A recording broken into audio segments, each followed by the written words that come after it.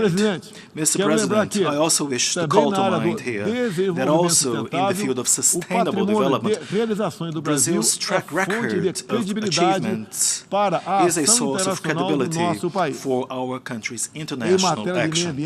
As regards the environment and sustainable development, Brazil is part of the solution and stands as a reference to the world. 2/3 of all of the Brazilian territory remain untouched, covered by native vegetation, precisely as it were when Brazil was first discovered in the 1500s. In the Brazilian Amazon region, an area as big as Western Europe, more than 80% of the rainforest remains untouched and pristine. Contrary to what is often reported by the mainstream national and international media, it is absolutely key in the sense that when taking care of the environment, we do not overlook people. The Amazon region is home to more than 20 million people, including indigenous people and riverside dwellers, whose livelihood depends on some form of economic use of the forest. We have brought internet connectivity to more than 100,000 rural schools and more than 500 indigenous communities. Brazil began its energy transition almost half a century ago in response to the oil crises of that time. Today, we have a modern and sustainable biofuel industry, an industry that currently positively contributes to the cleanest energy mix among G20 countries. About 84% of our electricity or energy mix is currently renewable, and this is a goal that many developed countries hope to achieve only after 2040 or 2050. Last year, Brazil was chosen or declared by the United Nations as a global transition for energy transition. We have the potential to become a major global exporter of clean energy. We have a surplus already being built up, which can reach more than 100 gigawatts between biomass, onshore wind projects, and solar projects, in addition to the untapped opportunity of 700 gigawatt offshore wind farms, with one of the lowest production costs in the world. These sources will produce green hydrogen for export. Part of this 100% clean energy opens the possibility for us to become suppliers of highly competitive industrial projects, especially in the Brazilian Northeast, with one of the smallest carbon footprints in the world. The Sustainable Development Agenda is impacted in many ways by threats to international peace and security. We all built the United Nations from the ruins of the Second World War in the last century. What motivated us back then was the determination to avoid a repetition of the cycle of destruction that marked the first half of the 20th century. To a certain extent, in hindsight, we can say that we were successful. But today, the conflict in Ukraine serves as a warning. A reform of the UN system is essential for us to find world peace. In the specific case of the Security Council, after 25 years of debate, it is clear that we must look for innovative solutions. Brazil addresses this topic based on an experience that goes way back and dates back to the very beginnings of the United Nations. It is now the 11th time that we hold a non-permanent seat at the UN Security Council. We have sought to offer our very best to achieve peaceful and negotiated solutions to international conflicts, always guided by the UN Charter and